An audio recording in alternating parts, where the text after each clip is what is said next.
Hi, I'm Bob Hobday. I'm Deputy Director of the Antique Wireless Association. And welcome to the Antique Wireless Museum in Bloomfield, New York. This is on 6925 Route 5 and 20 in Bloomfield, New York. So let's go in and see what it's all about. The museum is 60 years in the making. The Antique Wireless Association was formed in 1952 by Bruce Kelly, Link Kundle, and George Patterson. And this is the culmination of this effort. This is the fourth generation museum.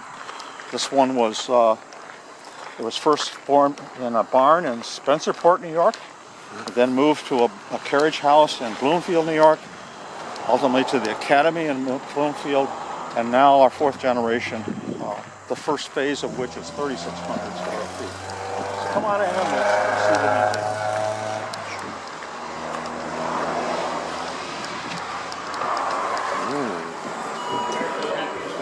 Upon entering the door, one of the things that I always want people to do is stand here and look in front of you and tell me what you see. What do you see when you look around, look up, look around? Do you see all the different kinds of effects that we've tried to make in this museum? Immediately to my left is going to be a store. We've never had a store before. Basically what we've ended up doing is we try to put some artifacts that are simple ones, reasonably priced for people, but we also have the radio, the antique wireless equipment, shirts, t-shirts that are for sale, old handbooks, and some of the stuff, old versions of the journal and so on are all here. So it's appropriate you come into the museum and you're in a telegraph office, something of the era of 1900. The telegraph operator would be doing all sorts of things in addition to perhaps it's a train station. He'll be taking tickets and selling tickets. He'd be taking chickens to be shipped to down the road. And he would be listening to the sounder of the telegraph in the background going. Message would be coming in. I'm doing it mechanically just because I don't have it hooked up to a key. He would rush over to the typewriter, or what is called a mill, type out the message, grab the key, and send a message back. The Prince Albert can is in the key sounder because he would have two of these sounders, one for the East Line and West Line, or North Line and South Line. He needed a way of telling the difference, and the can in one of the sounders would make a difference in the sound. If you were in a central station where there might be 20 of these exhibits, or 20 of these keyers and sounders going, you could adjust the lid of the can. Each operator would adjust the lid just so that they could tell the difference between theirs and all the other sounders that were in the room. That's where the term flipping your lid came from. This unit is cell phone number 1. It was made by Bell Labs. We were very fortunate that one of our members was able to secure it. This part of it goes in a trunk. This part of it is like a bag phone used to be. It goes on the hump in the middle of the car, back when cars had humps. Now we got that, and a year later, a gentleman called and says, would you like the antenna for cell 1? So we were able to get the whole set of the first cell phone ever made. As you look here, we have a variety of cell phones, including the cell phone that was the first portable cell phone, which is also laughingly named the Brick.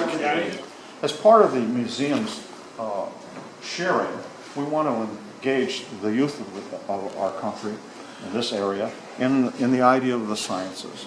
And so it's important that we have the sciences represented as something they can play with. So we have here a display of things that kids of all ages can come in and listen to an old radio. They can work a keyboard that will go to a keyer, so they can do a keying process. They can use a bug to do that. They can use a straight key, and work with the various codes. So we have something that's fun to look at, probably not very useful except for Frankenstein movies. It's called a Jacob's Ladder. Kids love it though, and that's the point, isn't it? The point is to get them interested in some of these things. And so We also have the opportunity for them to see whether or not they want to feel radio waves. And some people can feel radio waves and some people can't. This is a Tesla coil. And it gives off radio waves. It also gives off sparks up on the top, which are a little hard to see. But it gives off radio waves, which you can see. You know, so it's not attached to anything. We could try another one, a later CFL. Will also like, you can see it's not attached to anything. So there are radio waves given off. They're being detected by the CFL,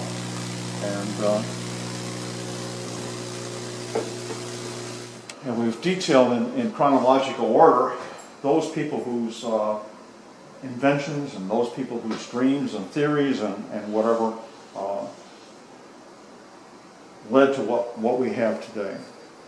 Now, it's difficult to read that, it's overwhelming, but if you go on our website, you can take a virtual tour of the museum at antiquewireless.org.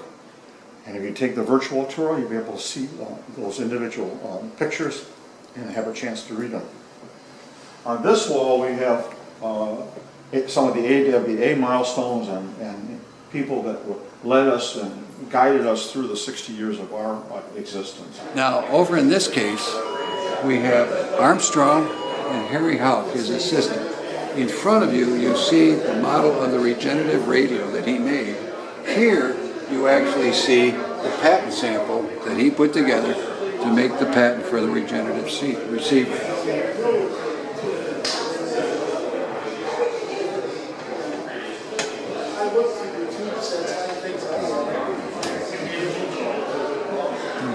There. In the case right below you is the first FM transmitter, components of it. It was first used on the Empire State Building, broadcasting out to Long Island, where he had some of his friends listening for the first FM signal. The first FM signal was a way that they could practically get rid of the static. Most of the theories of underlying radio came out of this era. You had the Hertzian Resonator, or Hertzian ring. Heinrich Hertz was the first to contemplate and test the idea that if he put a spark across those two balls at the top of that Hertzian ring, and he had a similar ring across the room, the other ring would resonate and spark in addition to it. He was demonstrating that radio waves actually could were energy transmitted across the room. He didn't do anything with it per se. He didn't. It was those that followed him, like Marconi, to push that concept further. This is a copy of the newspaper that was put out Monday, May 17th, 1909. What we did is we replicated that station right here. And that same picture,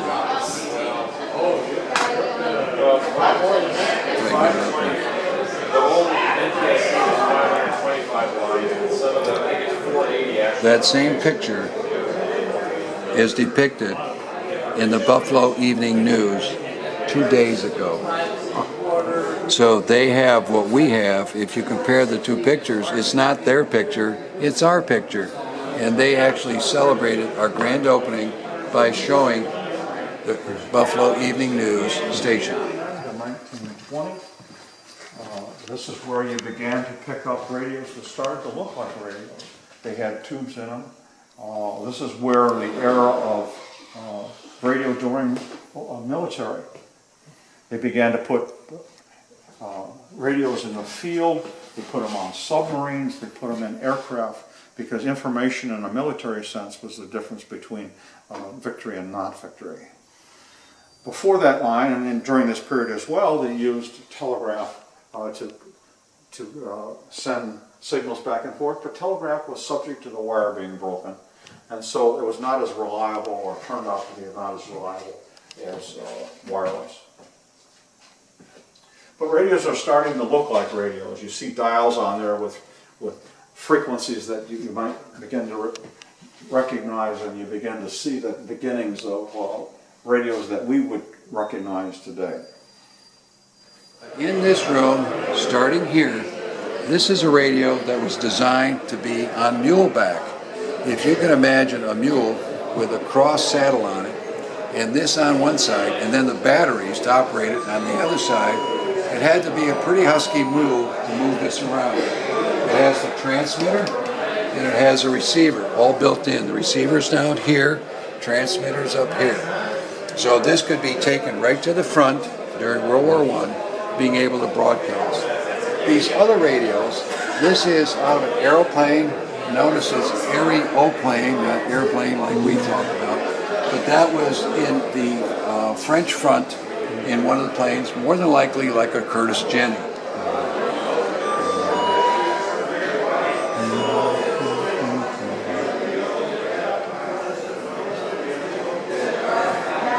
Okay. You can see the effect of having the lights off in the museum. But basically what you're looking at is the ambient light that would actually be in the Titanic the night she sank. And the panels that you see on the side are panels for real ships that existed the same time as the Titanic. All the equipment on the desk of the Titanic.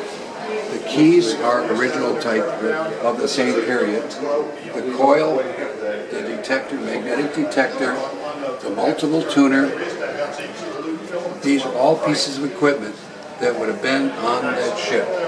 You have one of the original uniforms right here. You have the original hat. And the thing that was actually surprisingly hard for us to come up with was this gimbaled light. But I have right next to me the expert in Marconi, who says few words, but Jim Cruiser is the one who developed this. So I just want to make sure everybody knows Jim. Hi, guys. Now, as part of the commemorative for opening this museum, what we did is we got this telegram from Marconi himself congratulating us on the opening of the museum. It was difficult to find him, but I did get him, and he did agree to give me the telegram. Telegraph sent code over wires. Radio, as we call it today, sent code without the wires. That's why it was called wireless when it first started. Wireless in the military became very apparent that that was the difference between success and not success on the field. You have military equipment that was put in aircraft, was in a Curtis Jenny, a biplane. You have equipment that was carried around on pack mules because it's very heavy. This is a setup from a B-17, a full radio equipment. Long distance transmitter, the long distance receiver. These are called command sets. The command sets were used for the short range communication between perhaps the fighters and the bombers themselves. So you might have one on the bomber frequency and one on the fighter frequency. Same thing for the receivers. These were hard to come by in this because after the war, the surplus market was very attractive to the amateur radio operators at the time, and a lot of these units got changed over to Amage-band and dealt with them. The other unique feature of this exhibit is the mounts. The mounts were attached to the plane themselves, even though you could detach these and slide new ones in and out, the new command sets. The mounts were in the aircraft. There aren't too many aircraft survive, so it's kind of a the mounts themselves are far more unique than the command sets themselves, and far harder to come by. Behind you, we have what we call the entertainment area. Now, this entertainment area is what happened before radio. In 1921, radio came into existence, but in everybody's parlor up to that point in time, we have all these different devices. This is an Edison cylinder machine. It has a diamond stylus. It has a Bakelite record. As we lower the needle to the record,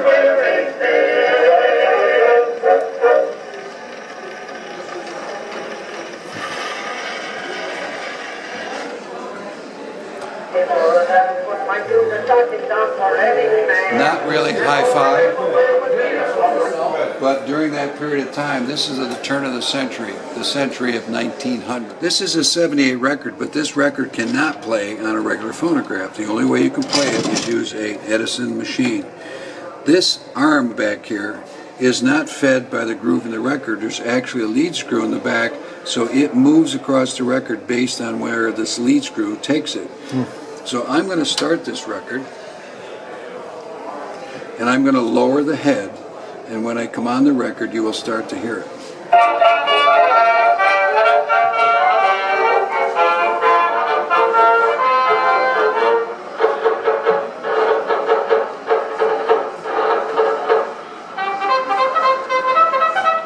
This is a World War I promotional record.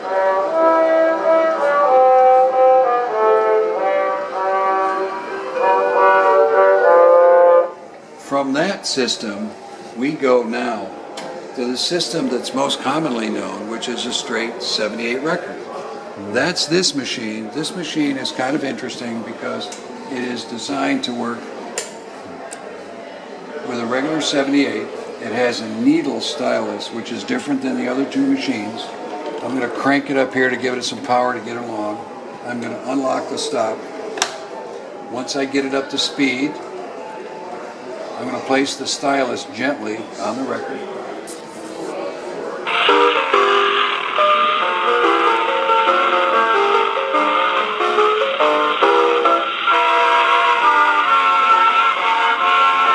If you recognize that song is Riding in My Merry Oldsmobile.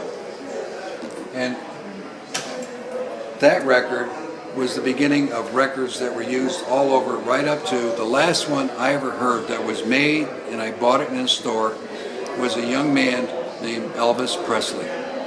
So after he made that one of his songs, it actually went to 45s, a smaller record with a big hole.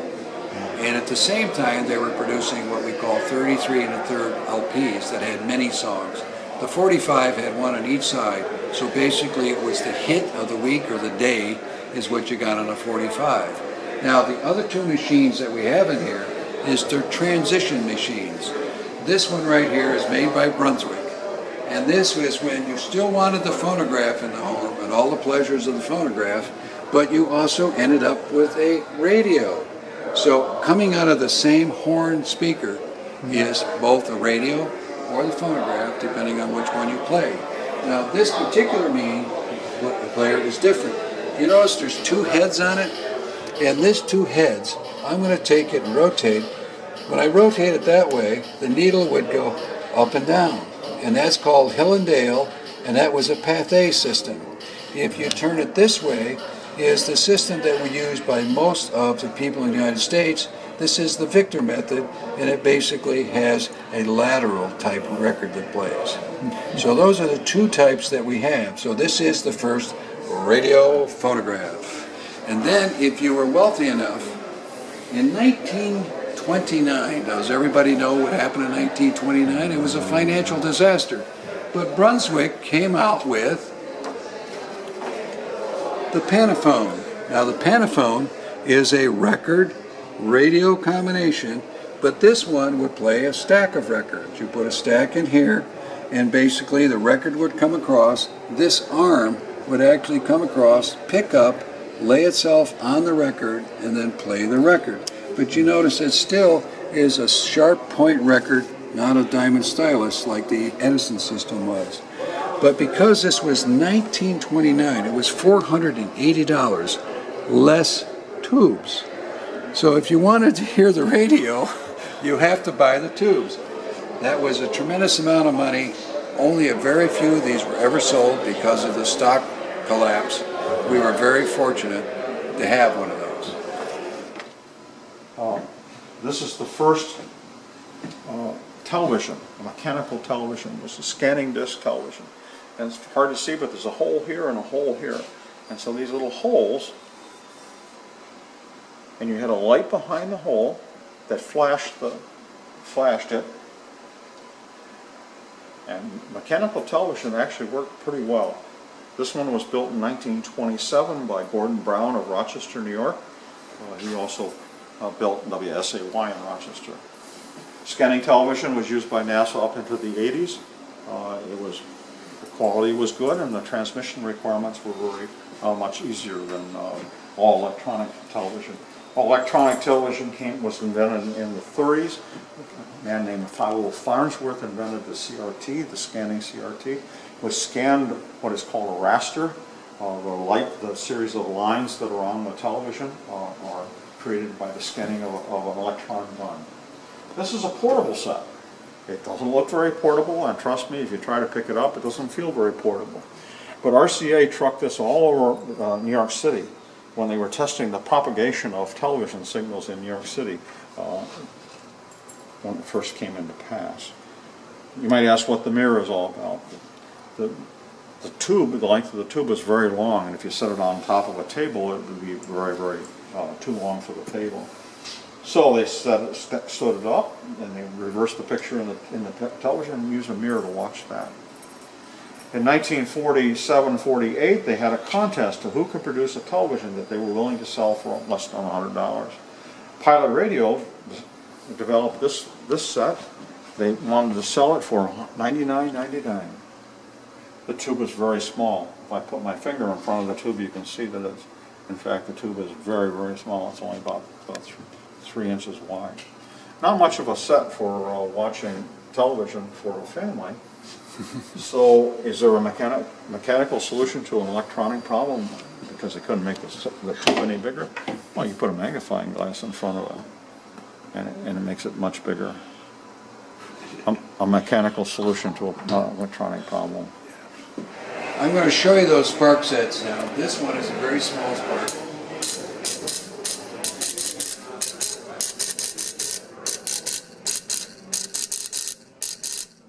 Then we go over with a bigger spark, and this is a rotary spark.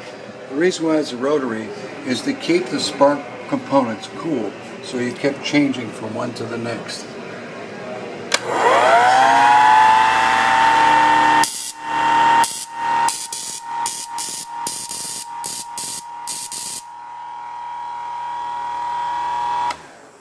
Then we go to the larger 1 kW version. And the 1 kW version has the same rotating pad, but it's much more powerful.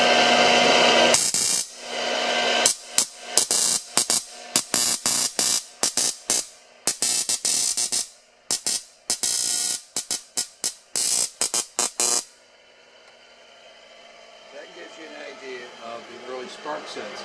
This was the spark side, this was the detector side, or the radio side.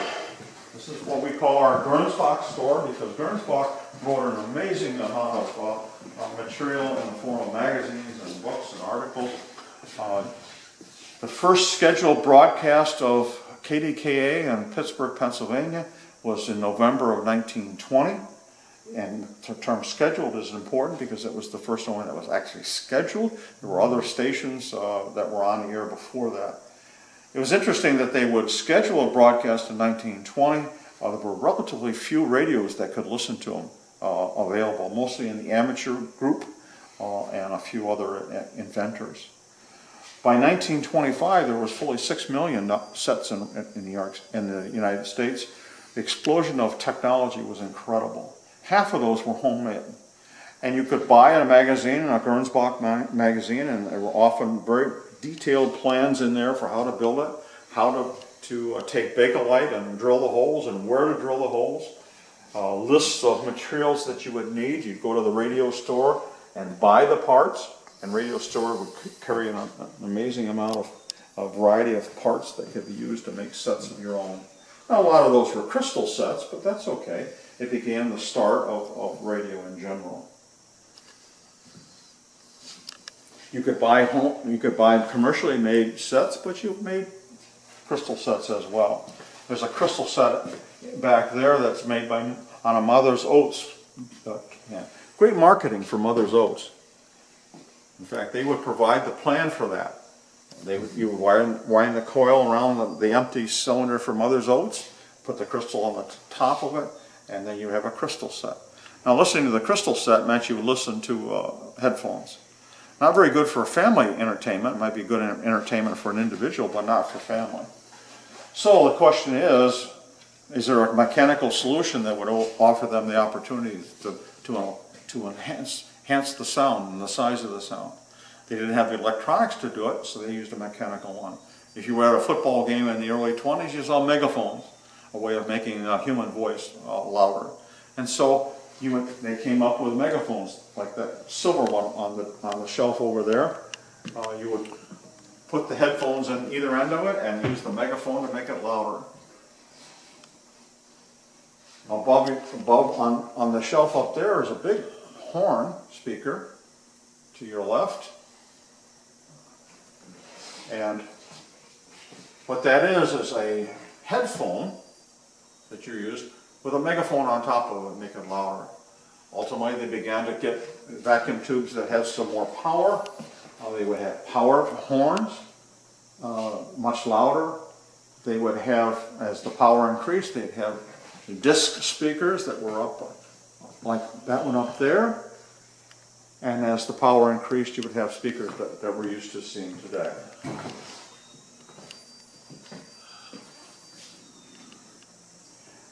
If you had something like a radio, it had to get fixed.